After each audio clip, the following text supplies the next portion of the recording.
It's the 4th of July, and our Switch flag is flying high as we bring you the new Switch game announcements of the week. What's going on, everybody? It's Zack and Gabe, your dynamic duo, your trustworthy tandem, and we've got you for 7 games. 4 are brand new announcements, 3 are release date updates, but juicy release date updates, I feel. Very scrumptious release date updates on this fancy holiday. Would you say it is juicier than the last tangerine you ate? Gosh, that's a long time ago. I don't think I've had an orange in a while, of any variety. Really? What about you? I love oranges. Yeah. I'm sure I had one last week.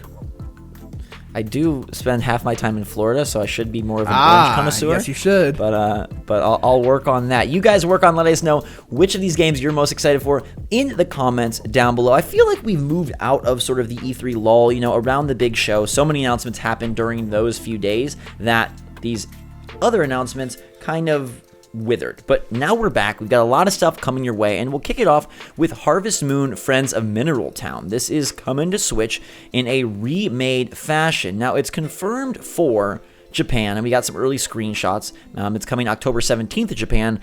No Western release date yet, but probably will come stateside because this thing is pretty popular as a franchise over here. They're saying it does look to be a blend of Friends of Mineral Town and more Friends of Mineral Town.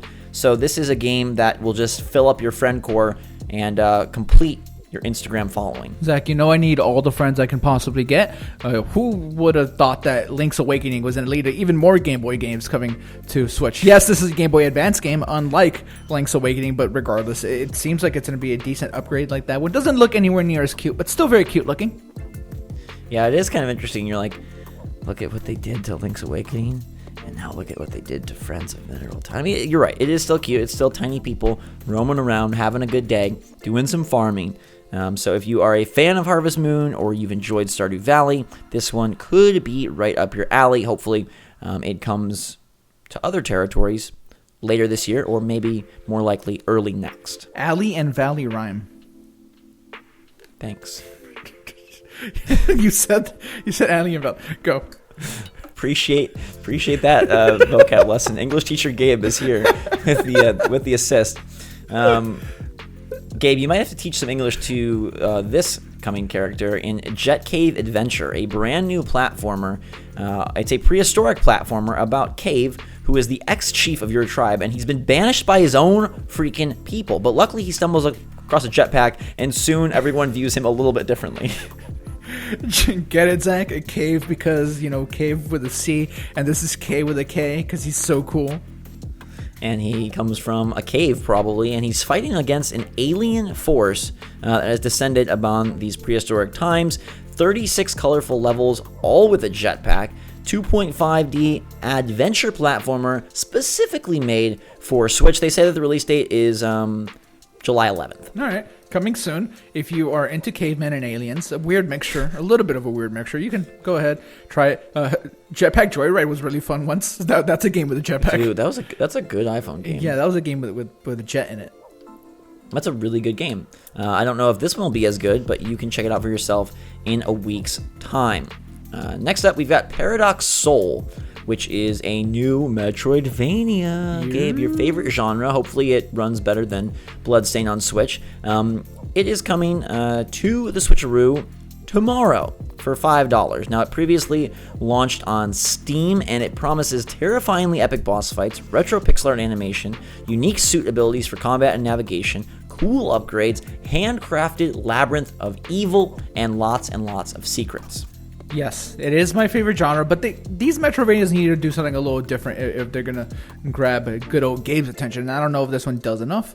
The look of it doesn't seem like it, but of course, looks can be deceiving. I'll wait to see what people think first before I jump on it, but it's very cheap, so my expectations aren't high. Yeah, well, they probably shouldn't be. It got mixed reviews on Steam when it released last February. People said that it's like okay, but not the greatest. Exactly as I suspected.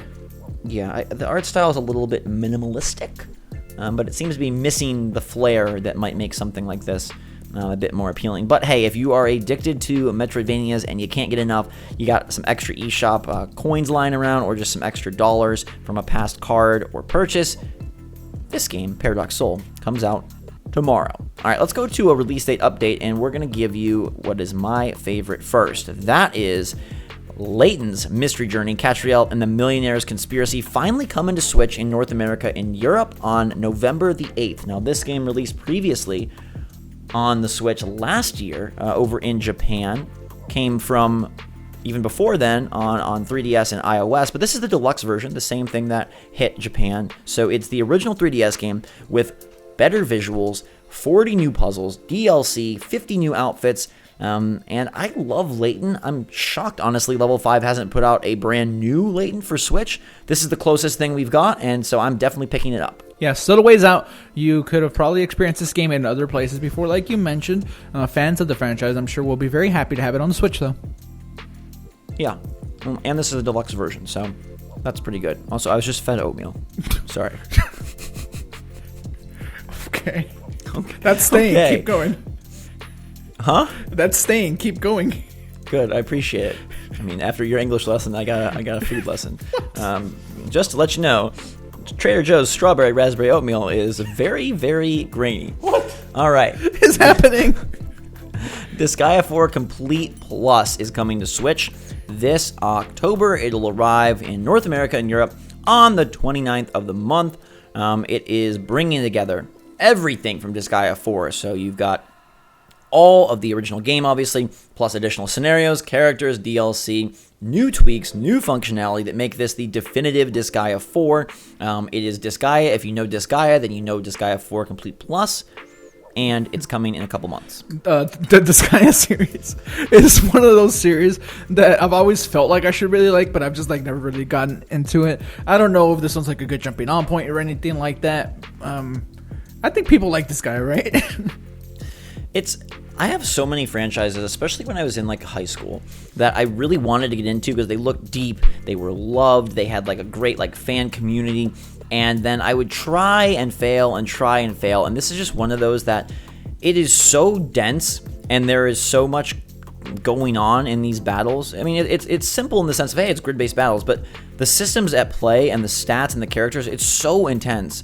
I just couldn't ever really find something to grab a hold of. I mean, I'm sure glad that it is happening for fans on Switch, but yeah, I'm like you with this one, where I tried it once a very long time ago. I don't even know which game it was, honestly.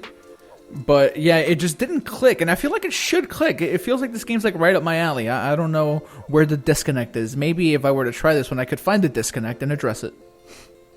Also, these games are very, very long. Like, we're talking like 50 hours baseline, and you can easily get 100 if you're going like completionist or trying to collect everything or acquire all characters, all items, things of that sort. So if you want a beefy experience, then this is for you.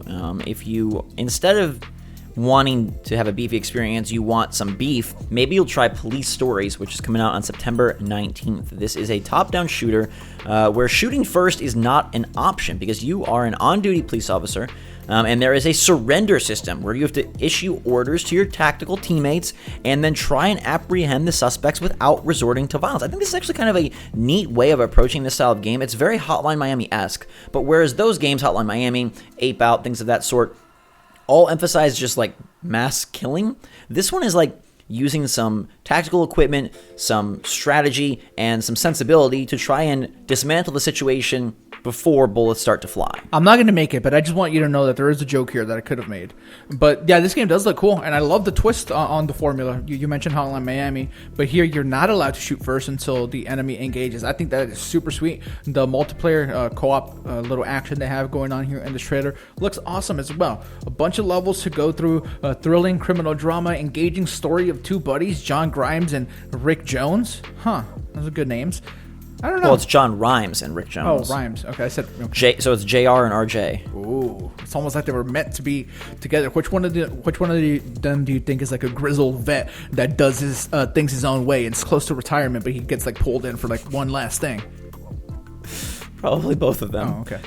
They both look pretty grizzled in the key art here. But no, it actually sounds interesting. It's got online and local co-op, which is, I think, impressive for a game like this. Let's be cops. It's $15 on the September 19th, and honestly, it's to me one of the standouts of the week. Yeah, that's basically me and you. Yeah, pretty much. Okay. Are you grizzled or am I grizzled? I'm grizzled. I'm about to retire, but like I just want to close this one last case. Yeah, that's me. Oh, you and I eat dinner at Mickey's every night. Yeah. Dang. All right, that is police stories. You can write your own tale in a couple of months. Last but not least, we have one more release date update for you, and that's River City Girls. This is a new entry slash, I guess, spin-off of the River City series. This is WayForward teaming up with Arc System Works, a pretty sweet pairing, if I'm honest. And they're bringing River City Girls to Switch on September 5th. It will be $30, local co-op only, but it does have really cool art, very pretty cutscenes, and you get to play two street tough high school girls trying to fight your way through the 6 regions of River City to rescue their kidnapped boyfriends this time. This trailer that you're watching right now is hot off the presses. It was just released yesterday, and everybody like on Twitter that I follow, I mean maybe not everybody, some of the people I follow on Twitter were very, very excited by this, and they thought it looked amazing. And it does. Yeah, the River City games were like genuinely like fun. I know the aesthetic of this one is like slightly like weird because the way like certain things are like drawn, like I get it. It gives off some weird vibes, but this game is probably going to be like really, really fun if we're being honest. Well, I like that the fighting system is pretty complex because it is done by Arc System Works. You will have like more combos, counters, special attacks, things of that sort. They mention side quests, leveling up, NPCs, guest stars from past games, different shops. You can grab gear and items to boost your stats, new abilities, recruit defeated foes. Like, it honestly seems like a very cool time. I love WayForward. I haven't been too into the River City series in the past. I've tried it out, but this one looks like the one that might grab me. River City Ransom is like really, really good. I like that game a lot. Yeah, I'm totally fine with playing this with you, Zach. Like, we can become high school girls and we can have a grand old day. It'll be fun. All right, sounds like a good time. Which of these games do you predict will give you the goodest time when it eventually releases? I'll leave River City Girls to you. I'm going to go with Police Stories. Like, that looks cool. I like that nice. style of game. Nice. I mean, I think that Layton's Mystery Journey is going to be really fun. I haven't played one of those in years. I like the upgraded visuals, and I'm pumped for it to Switch, so I'll be earmarking November 8th. But then, yeah, River City Girls looks really fun. It's out pretty soon. September, shockingly, Gabe, is right around the corner. Like, doesn't seem like it, but it is. So $30 is a lot, I think. So hopefully the reviews come in solid, and the content there is enough for that price point. We thought that like $25 was a lot for SteamWorld Quest. This is upping the ante a little bit more. Yeah, $30 is a lot, Zach, but some of those cutscenes are very, very beautiful. I'm sure that has something to do with it, and if the music is as great as they make it sound, I'm all for it. Sounds good. We'll have to see in a little bit of time. We'll be back in a little bit of time as well next week with more new Switch games. Definitely let us know which of these you are most excited and most hyped for in the comments down below. We'll be checking through those. In the meantime, everybody, hit that like button if you enjoyed the video. We'll see you next week. For myself and Gabe and all these games, enjoy your holiday. Have a safe, fun weekend. SwitchForce out.